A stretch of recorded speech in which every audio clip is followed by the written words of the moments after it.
Good morning and good afternoon, everybody. Welcome to Distribution Strategy Group's Best Practice Studies. I'm here today with my good friend and co-owner of Distribution Strategy, Jonathan Bein, and I am your host for the first time, Brian Hopkins, the Chief Customer Officer for DSG. Today, we're going to be talking about distributor CRM and sales analytics, and really how do we use the data and the technology that's available for us to win. Before we get started, there's a couple of commercial things that I want to get out of the way, and we'll get moving.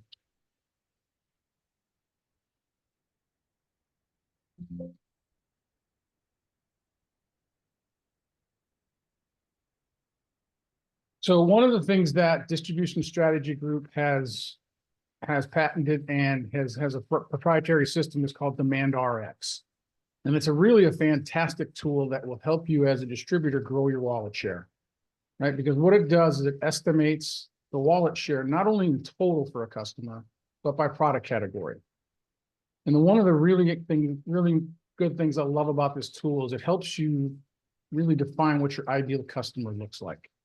So what it does is it takes your biggest and best customers, creates a profile for them, and then puts them across the 48 million companies that exist in the database in your industry, and provides you with a list of customers that you're not doing business with today that you could be.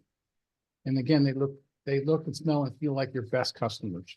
So it's an amazing tool to help you have great conversations with your sales team and get really focused on the customers you want to call on, and more importantly, the categories you want to talk to them about. For more information, contact me or Jonathan at jbein@distributionstrategy.com. We'd love to hear from you. The next item, and I'm sure most of you have heard about this, but I'm going to keep talking about it because it's such an amazing event. It's Applied AI for Distributors. It's January 4th through 6th at the Chicago Marriott. And a couple of things on the screen, you'll see the great speakers we've got lined up, first of all. Teresa Payton, she is the first female White House CIO. And she's going to have some really good information and some really good strategy around how do we protect ourselves as distributors from the outside world that's continuing to try to hack our businesses. Zach Cass, who most of you probably know, he's the head of go-to-market for ChatGPT and was one of our most featured speakers last year. And I'm quite certain he's going to bring it even better this year. So we're really looking forward to him. And then Brian Walker, he's the Chief Product Officer at Grainger. And he's going to spend a lot of time with us talking about how Grainger is implementing AI into their system. So really a great lineup. We've got a ton of sponsors, a ton of tech vendors there that are going to help you understand what to do, where to start, and more importantly, how to apply AI in your business. So please don't miss it. It's going to be an amazing event. And because this is my very first webinar hosting for DSG, Ian has let the reins loose a little bit. And if you scan the QR code or go to the website and you put in the discount code that you see on the screen, you get $200 off the event. And it's one of those things I really had to fight him hard on, but given this is my first event, he acquiesced. So please take advantage of it. It's going to be a great show. I heard that Ian's recovering right now. Yeah, he fell off the chair when I asked him, Jonathan. And speaking of one of our great sponsors and vendors, I wanted to introduce Ben Cohen. He is the founder of Proton AI, and most of you have heard of him and heard of his product. I wanted to introduce him because he's one of my favorite people in the world, and he's got a great product to talk about. Thanks, Brian. Welcome. Hey, everyone. I'm Ben, founder CEO at Proton AI. We're an AI-powered CRM built specifically for distributors.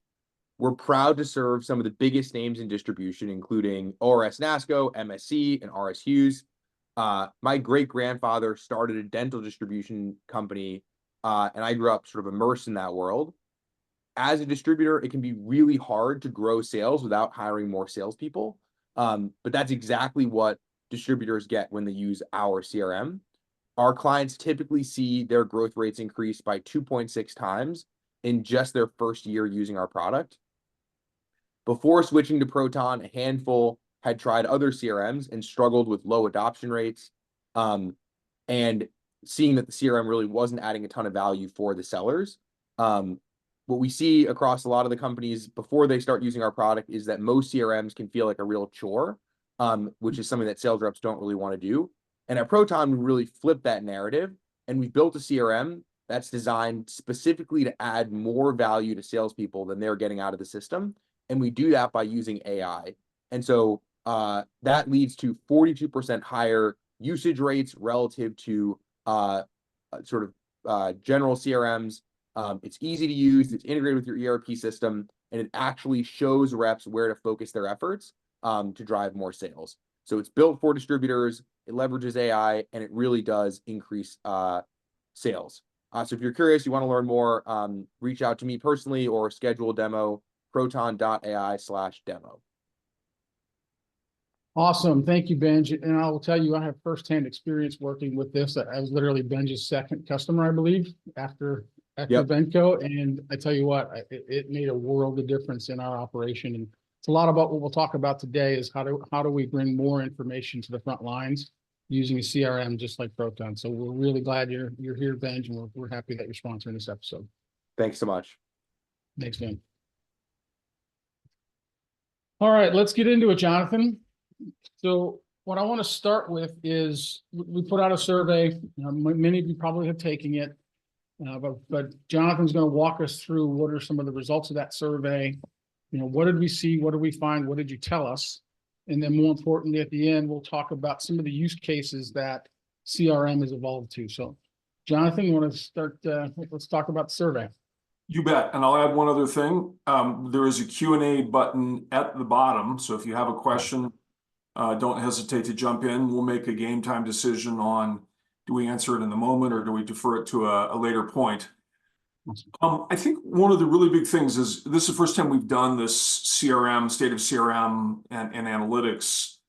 We really believe that CRM over the next 6 or 7 years is going to look much the way e-commerce did, let's say from 2015 through 2022. There's going to be a very, very large phase of companies that get on board using CRM, that it becomes really central to their operation. And in that spirit, when we think about how do we know if somebody is a mature CRM implementation, mature meaning good in this case, as opposed to mature meaning old. And so we really look at 3 different dimensions in the CRM model maturity. First is when we look at the adoption, which are the different business functions or departments that are using CRM? It obviously should include sales, but it should include other functions as well. Marketing, customer service, potentially counter service, finance, probably to a lesser extent, IT. But it should include these different business functions. It shouldn't just be restricted to sales. Another piece of that is how often are these people using it and what are they using it for? So another aspect of CRM maturity is really the integration with other systems. I think when CRM started out a number of years ago, often it was not integrated to an ERP, but now it's not just taking information from the ERP, but it's actually putting information back into the ERP in certain cases. It could be a quote, it could be an order, things of that nature. But beyond the ERP, which is really the fundamental piece, there's many, many other applications. If you look at the ecosystem of some of the leading CRM systems, you'll scroll through pages and pages of companies that have integrated with, for example, a Salesforce or Microsoft Dynamics. Things that are at the top of those lists are often marketing automation. So it might be a HubSpot or a Marketo that's integrated. It might be e-commerce, which is actually a newer piece that's being integrated. And we'll see some of that in the examples that Brian shows today. Also, this convergence of analytics and CRM. If you look at some of the acquisitions that the large CRM companies have made, they've been around analytics. So there are various analytics packages that have been integrated into CRM. And then often there's a situation where the CRM is pushing data into the data warehouse. This is just a start of the applications. Again, as I mentioned, there's a whole world of integration out there. And then the third piece is really a key to the maturity, which is what level of automation and workflow is the distributor using of the CRM system. This is where there can be real efficiencies, where you can also increase accuracy, data integrity through automation and workflow. And I think, some of the larger distributors are doing automation workflow right now, but some of the smaller ones are not doing that quite as much. Yeah, Next I slide. think one of the big changes in the CRM adoption is that counter sales and other parts of the organization are using it. That never used to be the case. It always was a kind of a sales function. So I think that's a great step forward. Absolutely. Yep. Now, when we look at the different types of CRMs, this is more from a technology standpoint. We really break it into 4 different categories. One are the general purpose CRM. So I mentioned Salesforce and Microsoft and Sugar and Zoho. These are used across multiple industries. They're used B2B, B2B2C. So the general purpose CRMs. There are purpose-built CRMs. Proton would be an example of a system that was built specifically for distribution. There are a number of other purpose-built CRMs. There are CRMs that come or that are associated with a particular ERP. So for example, NetSuite has a CRM that integrates with NetSuite. Epicor has one, Infor has one. And then finally, we were surprised to see really the number of companies that have built their own CRM in one way or another. So this would be a category that's created by and for a single distributor. So we go from the most general to the most specific: general, purpose-built, ERP-based, and custom. When we reflect on some of the trends that we're seeing, we've spoken about this expansion from sales only to multiple business functions within the company. And again, that's a really key indicator of maturity. But another piece is going from the CRM being essentially a contact manager. If you ever use something as old as ACT or Goldmine, by the way, I can remember some of the control commands on ACT. That would be a contact manager. And I think a lot of distributors were using CRM. They were basically using the CRM for contact management. And now the CRM has become its own identity, its own integration point. We talked about some of the other applications on the prior slide. A number of years ago, the CRM was just this small thing that was very dependent on information coming from the ERP, but now it is its own integration hub. And companies that are successful with CRM are starting to view it that way. In a related manner that facilitates integration is there's a big shift from on-premise to cloud-based CRMs. That kind of goes with that. And now we're starting to see in distribution the deployment of general and purpose-built CRMs. I mentioned a moment ago, I was surprised about how many custom CRMs there are, but we're seeing pretty heavy adoption in those 2 categories.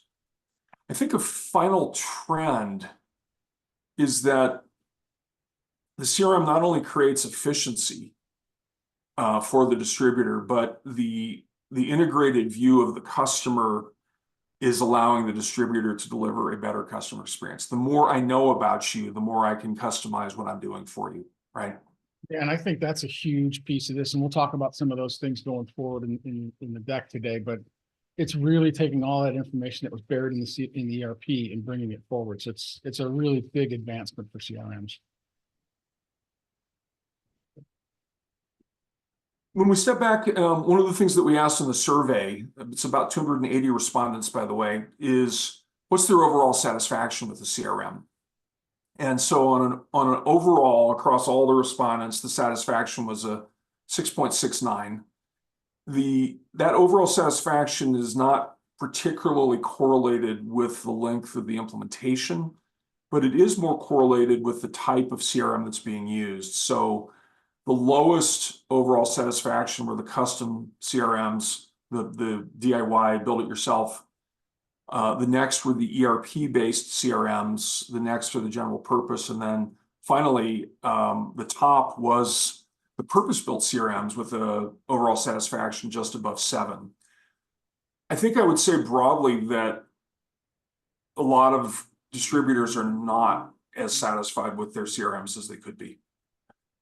And I think we saw a similar dynamic or phenomenon in the early period of the deployment, the heavy deployment of e-commerce, where the systems were newer, distributors were newer to using them. In a sense, it was maybe even less about the technology and more about, hey, what do we do with this thing? And you know, how should IT be serving the rest of the company in getting this going? So I think we'll see over the next couple of years, the satisfaction should be coming up. Let's get into some of the other dynamics here around the selection, setup, and deployment. So one of the things we asked about was who's involved in the selection and deployment of the CRM. And you see on the chart there over at the left, it's not just sales leadership and IT, but also marketing. We're actually working with a number of distributors where marketing is leading the CRM effort, where they actually own it. So marketing and sales reps, as well as operations, finance, and customer service. So this getting a broader swath of perspectives involved in the selection, in the requirements, in the deployment of CRM is really key to the success. Now, if we look at the next part, which is who's using it once it gets deployed, not surprisingly, the sales folks are the power users of this, both the sales reps and the sales leadership. But also, as Brian mentioned, you know, the customer service is starting to get more involved with CRM. Some people are adopting modules for doing quotes. Marketing is using it as a source of truth, often for marketing automation, and the lists are coming from the CRM system as well as the other players themselves. So it really starts out with sales leadership, IT, and marketing driving this, and then the power users end up being sales leadership and the sales reps as well as customer service. Yeah, and one of the things that I think is most important about multi-functions using the CRM is because the advent of AI and machine learning, and they thrive on more data. So the more people that are inputting on a customer basis, the better the information gets, the more personalized the experience becomes. We wanted to look at some more details or segmentation of the deployment and adoption of CRM. How long did it take? So the question we asked was, how long did it take to deploy and adopt CRM? About half of the respondents said it was a year or less. About a fifth or 20% said it was more than 2 years. And then the remaining 30% said it was 1 to 2 years. So in general, the larger distributors are much more apt to use a general CRM or a purpose-built CRM. And really the length more correlates or correlates significantly, I would say, maybe not more, but correlates significantly with the size of the company.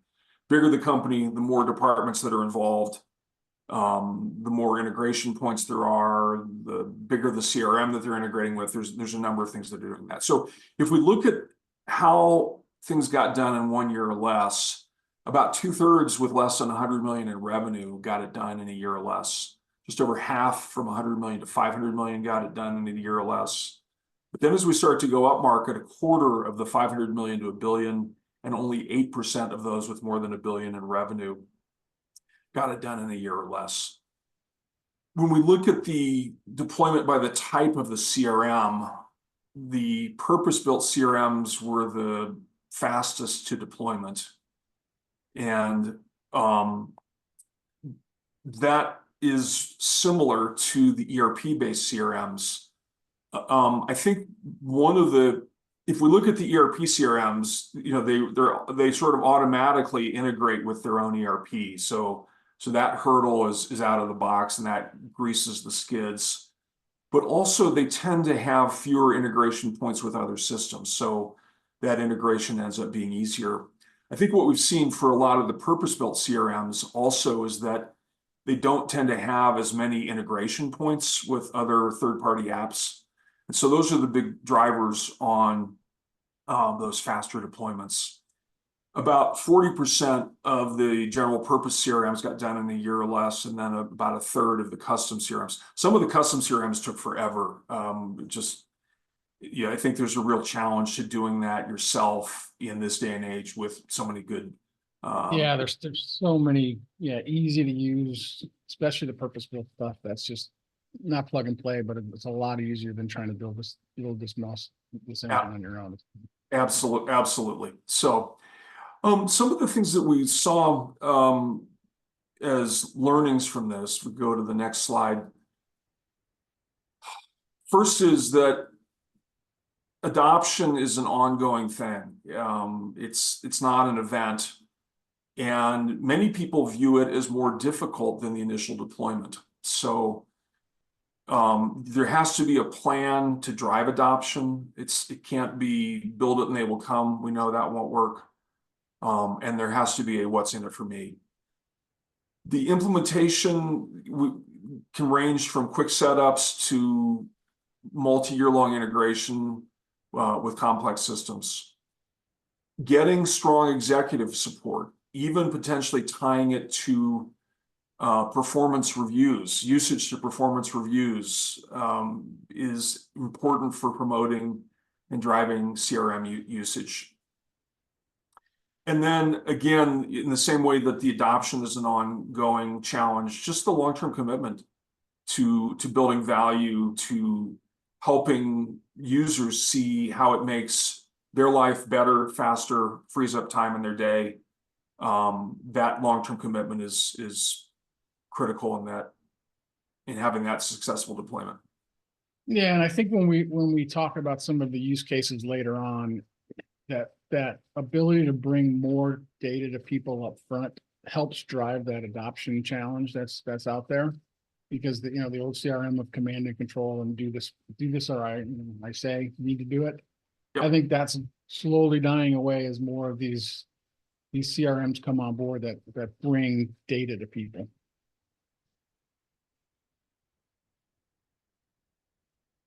Another area that we saw that's significant that's coming out of the deployment is it really does change the business operations and culture, but it also should reflect the business processes. And so getting the business processes right up front is a key part. In terms of the sales staff, some have concerns about job security. That was a little bit more pronounced with e-commerce, but also with CRM. A lot of sales reps are holding their contact data. They feel it's like it's their customers. They're in some ways reluctant to put that into a centralized repository. And I think helping the power users understand this is going to make their life better, and it's going to help them sell more. So as Brian mentioned, getting away from that command and control, getting that stakeholder input from multiple groups within the organization, getting those requirements right, and then making sure that the sales team is definitely using the system. So let's move to the next slide. We asked a question about what people wish they knew before implementation. Some of these points mirror what the learnings were from the driving deployment and adoption, but one is internal marketing for driving user adoption and engagement from the start.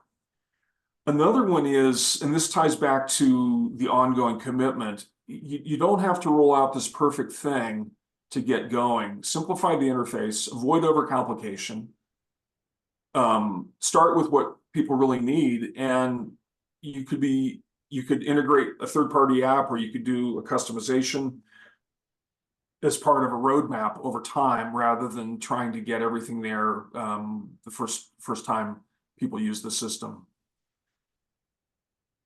I think that's one of the key things is in not just this, but in a lot of different technology systems. It's keeping it simple, taking your time, And especially with this now that there's so many that just, there's simple applications that could be dropped in that give the user a really good experience without, to your point, without having to get everything together before it gets rolled out.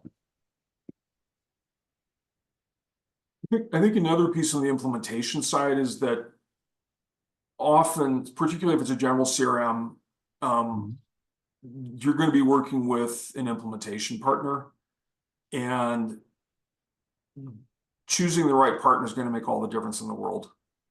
I've talked to people who've had unsuccessful CRM first tries, they get the right partner, it goes smoothly the second time.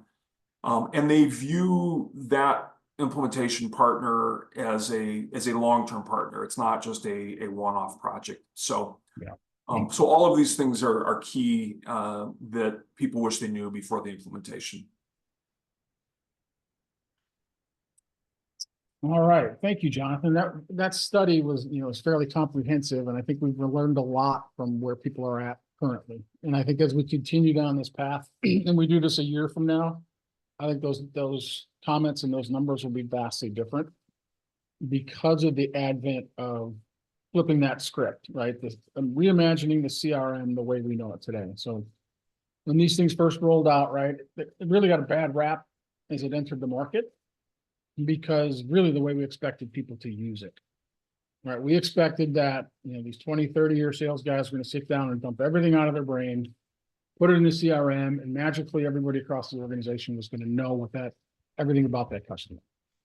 You look back at it now and it doesn't make a lot of sense. And it's no wonder that the adoption was pretty low. In hindsight, salespeople had every right to be apprehensive about it, right? Because it was a new system. They did feel like, hey, they're going to take my job away and give it to somebody else, right? Because now they know what I know. So the old way, like I said earlier, of that command and control, give more than you receive, that is dying a rather quick death, right? Because that idea, and my friend Mike Marks used to say this, is CRMs, 80% of it should be company giving people information, and 20% should be expecting information back. So that's what I mean by flipping that script.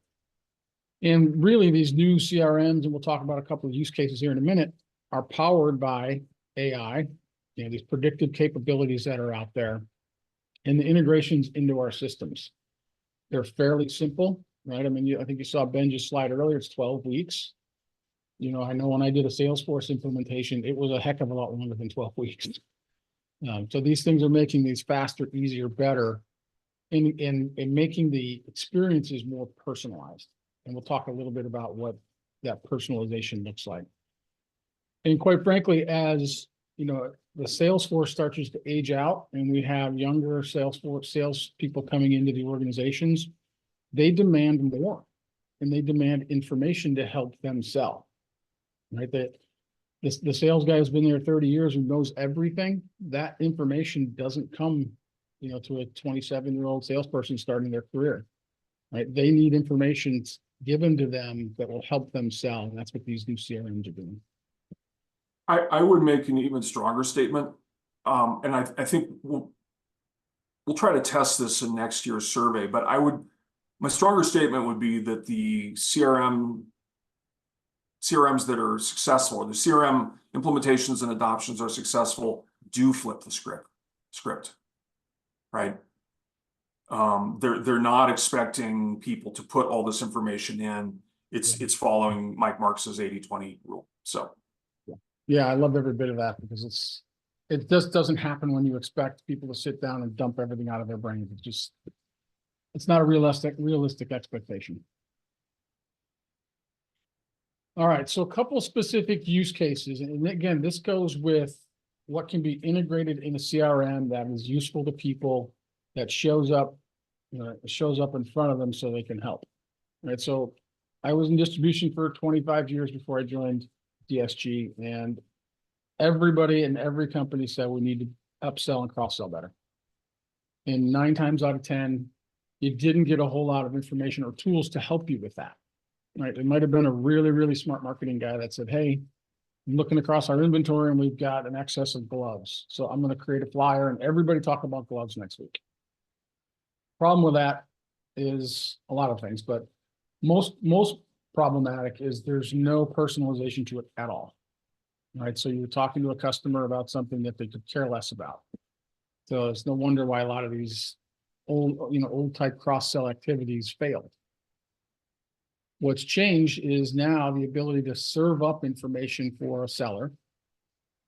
And in this case, you obviously see on the left-hand side of this what their spend is, right? So they're down 15%. Their year-to-date spend has changed to like 31%. So there's obviously a problem with this customer. But what's more important is now you start to see a spending gap. So in this particular case, this customer is buying a little bit of the electronic category, right? They're buying $516. But because AI can look at this customer, right, and look at every other customer that you have that looks like this customer, it's saying they should be spending $16,000. So now all of a sudden you have the opportunity to have a conversation that you never were able to have before, because now you can see a gap. So you may not get that product, right? There may be a lot of reasons why you're not getting that, but at least now you have the ability to have that conversation and really understand why. Well, and I think also not just why, but what things they might be purchasing that other customers bought. And what's showing here are two examples, looks like from the same manufacturer, of rosin and solder paste, right?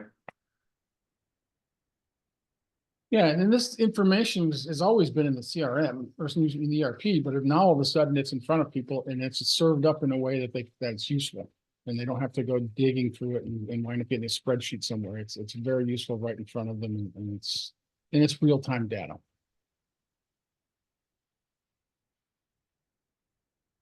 Another really great use case for CRMs and integrating this type of software and this type of technology is this predictive reordering. I've got firsthand experience with this when I implemented Proton, and this was the biggest driver of sales that we had, because it did a couple things, right? It allowed the sales team to be able to see when a customer needed to reorder something, right? So they can have those kind of conversations. But the bigger thing to me is it brought the customer service team into the conversation, right? So part of the service teams I've been part of, they all want to be part of the sales process, right? They want to help. They want to be part of that, but they don't really know how to do it. They're not salespeople. So this was a perfect way for them to be part of that. And what I mean by that is they could look up a customer, see that it was a time to reorder. And the message to the CSRs was, you're doing a customer a service. Right? I'm trying to sell to them. You're doing them a service because you don't want them to run out of something that may be critical, and they may not know that it's time for them to reorder. So it gave this kind of system gives a very good way to email that directly with a script pretty seamlessly, and also talk about it on the phone. So again, it brings more people into the organization that can help grow sales rather than just the salespeople. You saw a pretty material lift on the revenue per customer service rep in that case, right? Yeah, so we had two different ways to do this, right? We had, kind of an Amazon screen, right? If people like you bought this, then they should buy these things, kind of a cross-sell type situation, and a predictive reorder. And we saw a huge lift on the reorders versus the cross-sell. Okay. And I'll add this anecdote to it is, the question came up, and it'll always come up on this kind of thing is, well, they were going to reorder it anyway, right? Because they have some type of pattern. So that was the hypothesis. So we went in and we tested it, right? We said, let's look at all the ones that we recommended to reorder and the ones that we just didn't, and we let it go. And then what wound up happening is they were two and a half more times likely to purchase when you recommended it when you didn't. So statistically it worked. And this is the kind of thing, again, that can be integrated into a CRM, served up to somebody that can do something about it. So it's another great use case.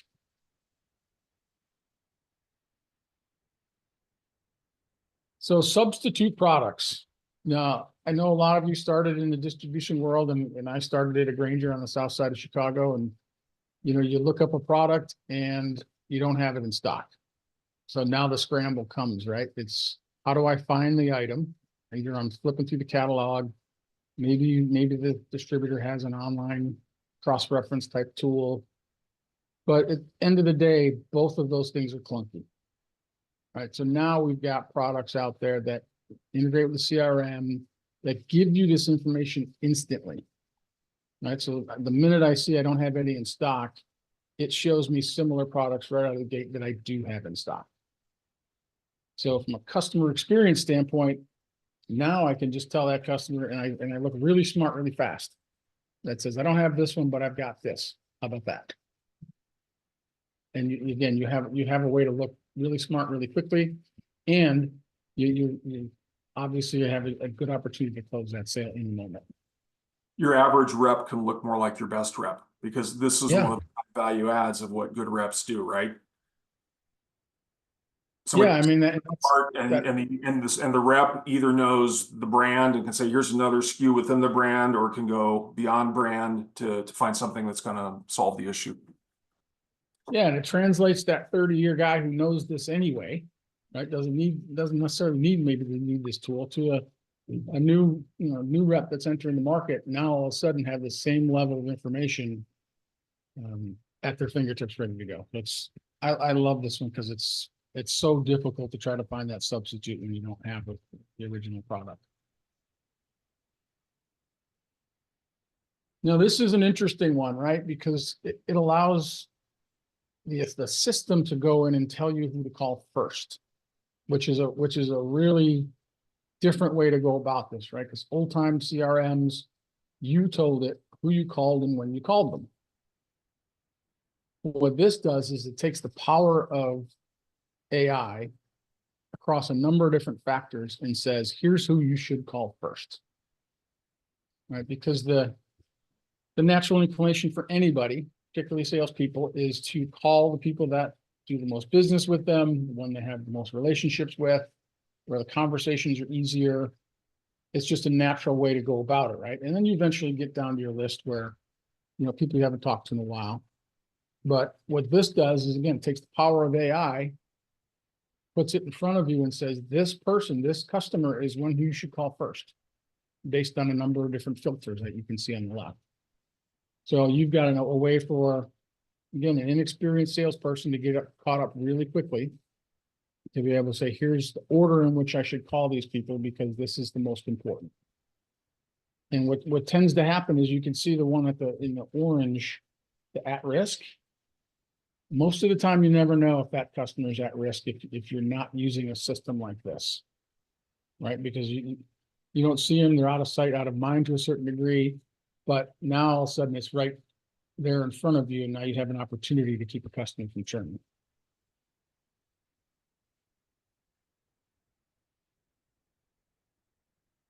I want to say Ghostbusters because you asked who you're going to call.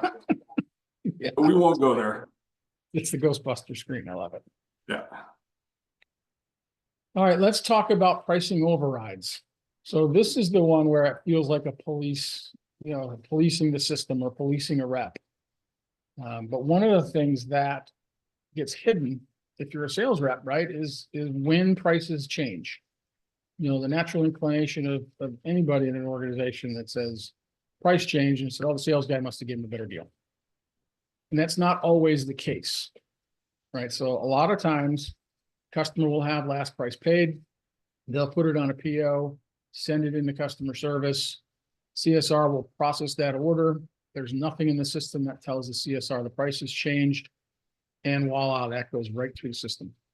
Now all of a sudden an override happens and the sales rep never even knew about it. So there's instances like that happen where now sales reps have instant access to what's happening with their individual accounts. And now they can ask a question. The other piece that makes it a little more timely is the sales manager looking at his or her team. Right now they can see instantly what's going on with their team at any point in the day, seeing what's happening with their sales, what's happening with their profits, and start to ask questions. Right? Because typically what happens is, a day's orders go through, somebody gets a report the next day and says, oh, these 5 customers had price overrides yesterday. You go back and ask why. Well, it's too late now because everything's already been filled out and invoiced. Right? So now you've got instant access to what's happening with pricing.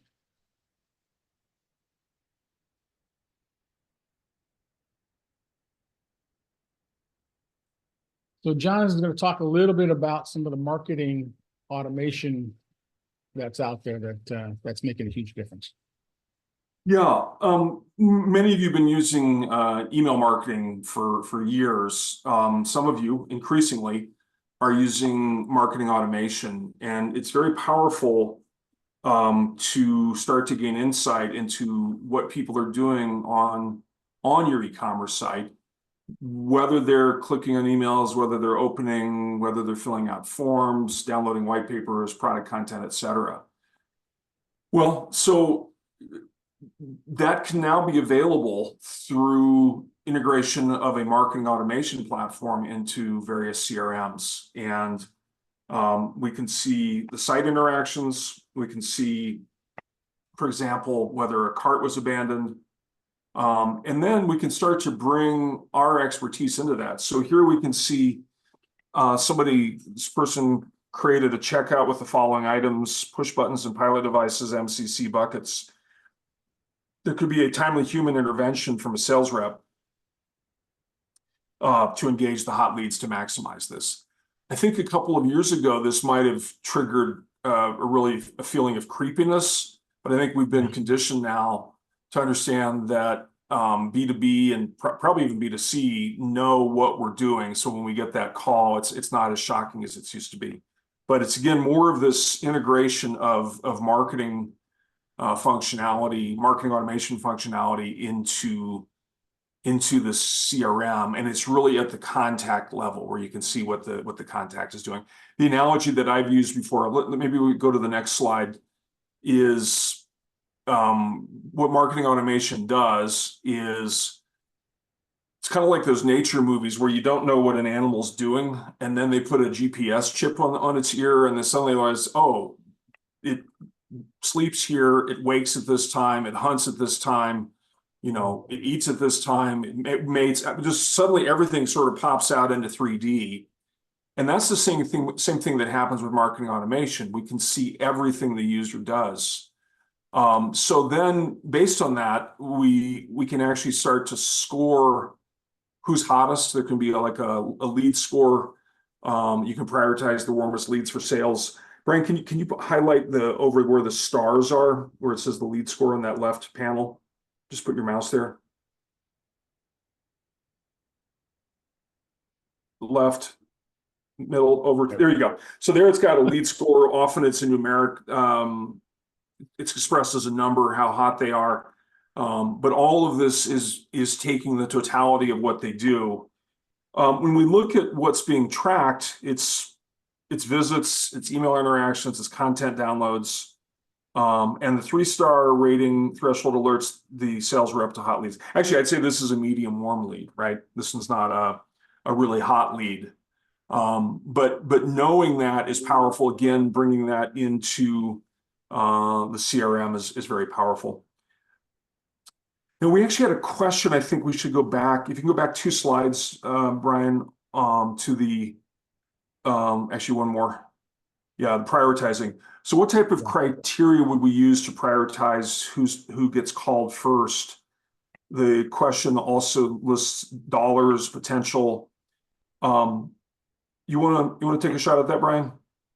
Yeah, and I believe Proton works with the distributor to create that criteria, right? But in this case, I believe they do look at potential of the customer, the length in which the contact has been, and the order activity of that customer, right? So that gives that Proton score that tells you this is the one they should call first. And I would guess pretty strongly that whatever criteria they're using to figure out reorder is also playing into this.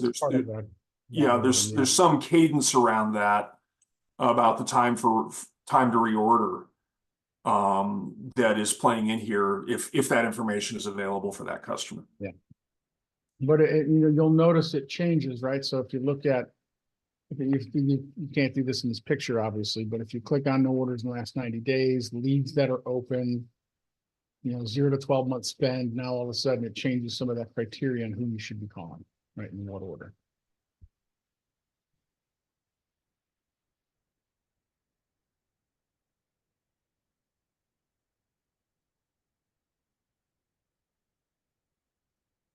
All right. The only other thing I'd say on the marketing automation, what I think has made a huge difference is, before this was visible, marketing might say, hey, we've got all these customers that have left items in the shopping cart. Let's do a campaign and send everybody an email on you have stuff left in your cart. Well, now all of a sudden, a sales rep knows that my customer, because I've got the human intelligence, the customers that I work with print the cart so they can hand the piece of paper to their boss to get it approved. Never intending to, to put that through the e-commerce site, but it's a tool that they use to create an order for approval. So now all of a sudden it's letting you see as a seller some of the activity that's happening in your customer so that you're more intelligent.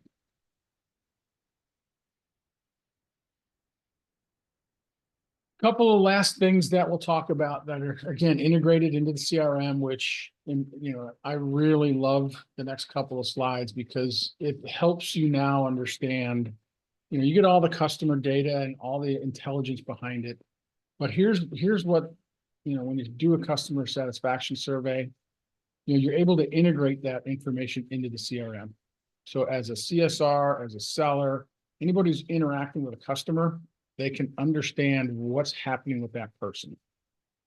So in this particular case, you have a purchasing person from Indiana, and the last 2 surveys they took, they gave you a 9 and a 10, which is great, right? They give you, hey, you're a great inside sales team. People are good to work with. Those are always fun conversations to have.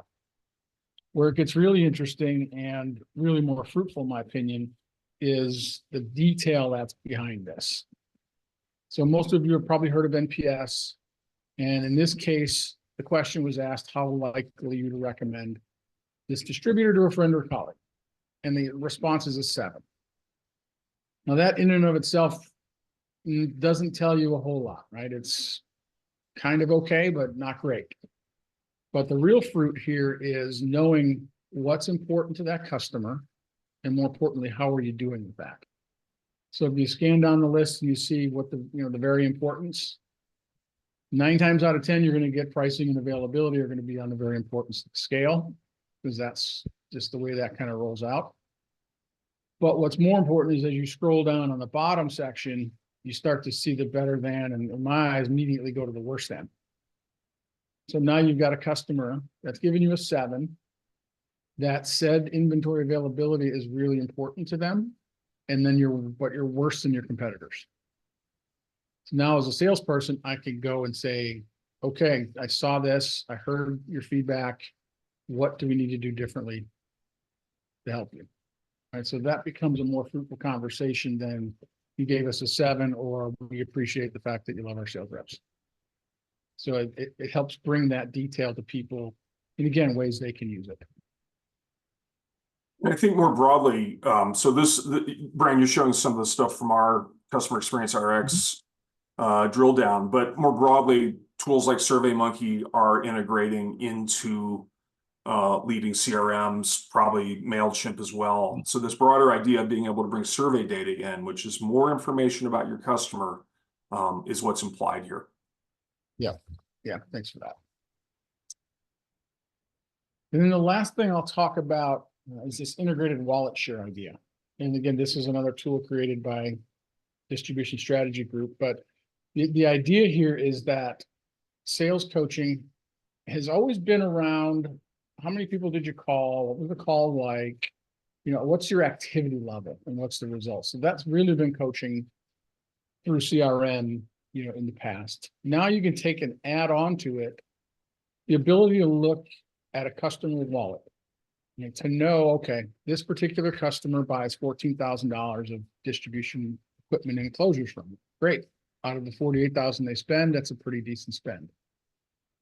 The kind of information that you're seeing here now that's integrated in front of the sales rep and sales manager is that customer should be buying 45,000. That's the addressable potential for that customer for that product category. So obviously you have a $31,000 gap. So now the conversations can become, okay, you've got a $31,000 gap in this particular product category. Why? What do we need to do differently? Is that a product category we're even going to have access to? There's a lot of reasons why you might not be getting that business, but now you have the ability to look at this at a level that you never could before. So again, it helps you make those at the manager level, a strategic decision about what product category you and your team focus on, but then at the account level, who do you call and then what do you talk about? So this is really a game-changing type of coaching activity now that the coaching becomes more fruitful and, in my opinion, more action-oriented.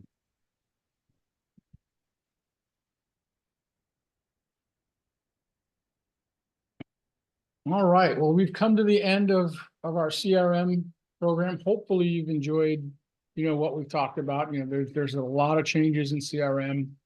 You saw some of the response data that will eventually get way better given how fast CRMs are moving to be more user focused versus the kind of system focused stuff. And hopefully you saw some of the use cases, and these are just a few. There's a ton of organizations out there that have this type of tool that can help you in a lot of different ways. And it's really about how do you find the right partner? How do you find the right integration tool for the thing that you need as a distributor? Because what's different from distributor A is going to be different from distributor B. So hopefully we've given you enough detail to whet your appetite and go find out some more information. And we're certainly here to help you if you need some of that information and need some of those resources. But hope you've enjoyed the program. A couple things we've got coming up next week, unlocking the power of AI. And this has been obviously a huge topic in our industry and everywhere else, but this is an opportunity for you to hear from a distributor about what they've done with AI, because there's a lot of places to start. There's a lot of things to do, but this is really a case study at Millcraft about what they've done with it and how they've interacted with it and implemented it in their company. So we're looking forward to hearing from Travis next week. And I think that's going to be a great show. And then the next one on May 15th is the state of customer experience in distribution. So that will be Ian Heller and myself kind of talking about what we've learned about customer experience in our industry. So we hope you can join into both of those. Hope you enjoy today. And I hope everyone has a great rest of your week. Thanks, Brian. Thank you. See ya.